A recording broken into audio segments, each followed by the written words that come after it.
শীতের গভীর রাত, কুয়াশায় ঢেকে থাকা নির্জন রাস্তা, পাশে ঘন জঙ্গল। হাড় কাঁপানো ঠান্ডায় নিস্তব্ধতা ভাঙছে শুধু শেয়ালের ডাক আর ঝিঝি পোকার আওয়াজ। এই রাতে কেউ বাড়ি থেকে বেরোয় না, কারণ এই রাস্তার গল্প সবাই জানে। একটি অভিশপ্ত আত্মা এখানে ঘুরে বেড়ায়, শিকারের অপেক্ষায়। কিন্তু অমিত, সে এইসব কথায় বিশ্বাস করে না। তাই বাইক নিয়ে রওনা দিয়েছিল শহরের পথে। কিন্তু সে জানত না, এই শীতের রাত তাকে এমন এক দুঃস্বপ্নের মধ্যে টেনে নিয়ে যাবে, যেখান থেকে ফিরে আসা প্রায় অসম্ভব। আজকের রাত হবে তার জীবনের সবচেয়ে ভয়ঙ্কর রাত। শীতকালের সেই রাত। শীতকাল, রাত তখন প্রায় 12টা। ঠান্ডা হাওয়া যেন হাড় ভেঙে দিচ্ছে। পুরো গ্রাম ঢেকে গেছে কুয়াশায়, চারপাশের সবকিছু ধোঁয়াটে। অমিতের আজ গ্রামের বাড়ি থেকে শহরে ফেরা প্রয়োজন। একটা পুরনো বাইকে চড়ে, গায়ে মোটা শাল জড়িয়ে, সে রওনা দিয়েছে। কিন্তু শীতের রাতের এই নির্জন রাস্তা কতটা বিপজ্জনক হতে পারে, তাও কল্পনাও করেনি। রাস্তাটা নির্জন, পাশে ঘন জঙ্গল, মাঝে মধ্যে ঝিঝি পোকাদের আওয়াজ আর দূর থেকে ভেসে আসা শেয়ালের ডাক। বাতাসের শব্দ এমন যেন কারো নিঃশ্বাস কানে বাজছে। হঠাৎ করেই বাইকের লাইটটা এক ঝটকায় নিভে গেল। অমিত ভয় পেলেও নিজেকে সামলে নিয়ে লাইটটা ঠিক করার চেষ্টা করল। তখনই কানে এল একটা ফিসফিসে আওয়াজ, ফিরে যা। অমিত থমকে গেল। এটা কি তার মনের ভুল? কিন্তু আবার শুনল সেই একই কথা, ফিরে যা। এবার আওয়াজটা আরও স্পষ্ট, গলার স্বরটা যেন কেমন ঠান্ডা অথচ তীক্ষ্ণ। কুয়াশার ভেতর থেকে হঠাৎ করেই একটা ছায়া বেরিয়ে এল। ছায়াটা অমিতের বাইকের ঠিক সামনে দাঁড়িয়ে গেল।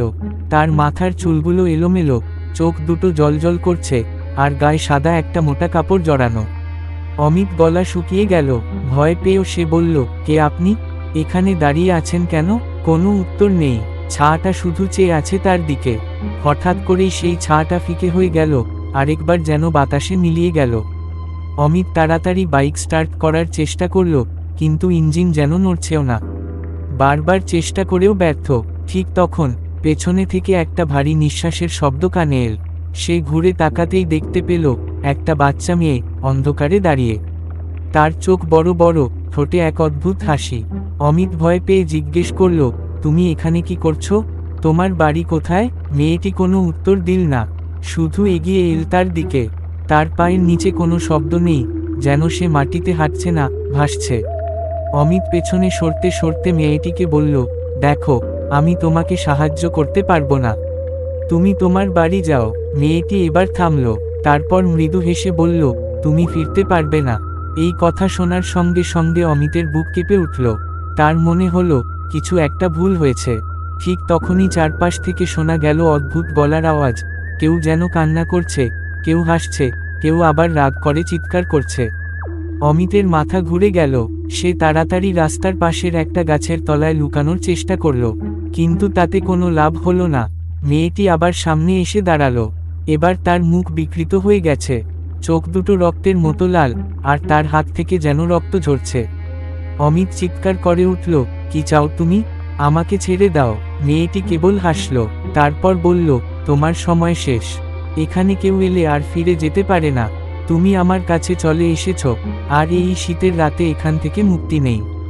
অমিত বুঝতে পারল আজকের রাতটা তার জন্য ভয়ানক হতে চলেছে। তার হাত পা ঠান্ডা হয়ে এল, শরীর যেন কাজ করছে না। কিন্তু হঠাৎ তার মাথায় একটা বুদ্ধি এল। সে তার পকেট থেকে মোবাইল বের করে টর্চলাইট জ্বালাল। মেয়েটির চোখে আলো পড়তেই সে বিকট চিৎকার করে উঠল। তখনই দূরে একটা ট্রাকের আলো দেখা গেল। অমিত প্রাণপণে দৌড়াতে শুরু করল।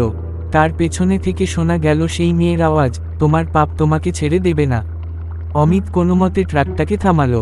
ট্রাকের ড্রাইভার তাকে দেখে অবাক হয়ে বলল, কি হয়েছে ভাই? তুমি এত ভয় পেয়েছো কেন? অমিত হাঁপাতে হাঁপাতে সব বলল। ড্রাইভার কপালে হাত দিয়ে বলল, তোমার ভাগ্য ভালো যে তুমি বেঁচে গেছো। এই রাস্তা, বিশেষ করে শীতকালে, ভীষণ অভিশপ্ত। অনেক বছর আগে এখানে এক মেয়েকে মেরে ফেলা হয়েছিল, তার আত্মা এখনো ঘোরাফেরা করে। অমিত চুপ করে শুনছিল। তার মনে হচ্ছিল সব কিছু যেন স্বপ্নের মতো লাগছে। কিন্তু এই শীতের রাতের অভিজ্ঞতা সে কোনোদিন ভুলতে পারবে না, কারণ এমন রাতে জীবন আর মৃত্যুর মধ্যে ফারাক থাকে খুবই সামান্য। ড্রাইভারের কথা শুনে অমিতের গা শিউরে উঠল। তার শরীর তখনও ঠান্ডায় কাঁপছে, কিন্তু মনের মধ্যে যেন আরও গভীর শীতলতা নেমে এল। ট্রাকের ভিতরে বসে সে চারপাশটা দেখতে লাগল। জঙ্গলের গা ছমছমে পরিবেশ আর রাস্তার পাশে জমে থাকা ঘন কুয়াশা যেন তাকে প্রতিনিয়ত মনে করিয়ে দিচ্ছিল সে এক মারণখেলার মধ্যে দিয়ে বেরিয়ে এসেছে। ড্রাইভার বলল, তোমাকে এখানে রাতে বেরোতে কে বলল? এই জায়গাটা রাতে অভিশপ্ত, বিশেষ করে শীতকালে। সবাই জানে, যারা এই রাস্তা ধরে পেরোতে যায় তারা কখনো আর ফিরে আসে না। অমিত হোঁচট খাওয়া গলায় বলল, আপনি কি এইসব মিথ্যে ভূতের গল্পে বিশ্বাস করেন? ড্রাইভার একটা দীর্ঘশ্বাস ফেলে বলল, গল্প বলছো? না ভাই, এটা গল্প নয়। বছর 15 আগের কথা। এই জঙ্গলের পাশেই একটা গ্রাম ছিল, ভুতিয়া গ্রাম। শুনেছি ওখানে একটা ছোট মেয়ে ছিল, নাম দীপা। মেয়েটা খুব সরল ছিল, সবাই তাকে ভালোবাসত। কিন্তু একদিন ওর সঙ্গে যা ঘটল সেটা ভোলার মতো নয়। অমিত প্রশ্ন করল, কি ঘটেছিল? ড্রাইভার গলা নামিয়ে বলল, ওর নিজের গ্রামেই কিছু লোক ওকে মারধর করে এই জঙ্গলে ফেলে দেয়।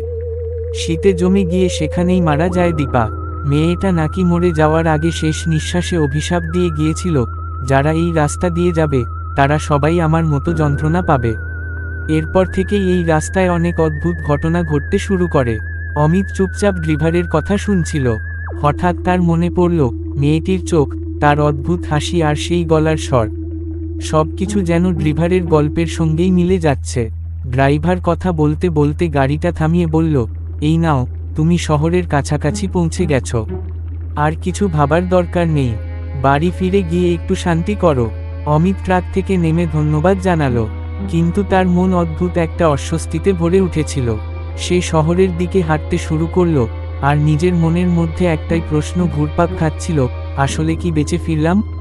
বাড়ি ফেরা। অমিত বাড়িতে পৌঁছলো প্রায় রাত 2টোর সময়। দরজা খুলতেই তার মা চিন্তিত মুখে বললেন, তুই এত দেরি করলি কেন? কি হয়েছে? অমিত কোনো কথা বলল না, শুধু বলল, একটু বিশ্রাম নেব, পরে সব বলবো। সে তার ঘরে ঢুকে দরজা বন্ধ করে শুয়ে পড়ল। কিন্তু ঘুম আসছিল না। মনে হচ্ছিল দীপার সেই ফিসফিসে গলার স্বর এখনও তার কানে বাজছে। তার চোখ বন্ধ করলেই মেয়েটার হাসি দেখতে পাচ্ছে। তখনই হঠাৎ একটা আওয়াজ হলো, ঘরের জানালার কাছে কারো হাত পড়ার মতো শব্দ। অমিত ভয়ে চমকে উঠে বসে পড়ল। সে ধীরে ধীরে জানালার কাছে গেল, আর যা দেখল তাতে তার প্রাণ কেঁপে উঠল। জানালার বাইরে সেই মেয়েটি দাঁড়িয়ে আছে, ঠোঁটে সেই অদ্ভুত হাসি, চোখে কুয়াশার মতো দৃষ্টি।